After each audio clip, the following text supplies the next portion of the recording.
இரும்பு மனிதன். மழையில் மேய்ந்து கொண்டிருந்த மாடுகளை ஒரு கொள்ளை கூட்டம் விரட்டி போய்விட்டது என புகார் வந்தது. கொள்ளை கூட்டத்தை கண்டுபிடிக்க கிட்கார்சன் புறப்பட்டார். அவருடன் ரீடாவும் போனார். திடீரென்று ஒரு கூக்குரல் கேட்டதும் உடனே குதிரைகளை வேகமாக தட்டிவிட்டார். மலை அடிவாரத்தில் ஒரு கூட்டம் ஒருவனை சாட்டையால் அடித்துக் கொண்டிருந்தது. பாவிகள், இப்படி அடித்துக் கொல்லுகிறார்களே, அவனை காப்பாற்ற வேண்டும். நிறுத்து, அடிக்காதே.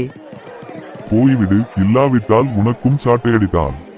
கார்ச்சன், சீக்கிரம் வாருங்கள். ரீட்டா, அவனை அவிழ்த்து விடு. இவர்களை நான் பார்த்து கொள்கிறேன். வா, வந்து நீயும் 2 அடி வாங்கிக் கொள்.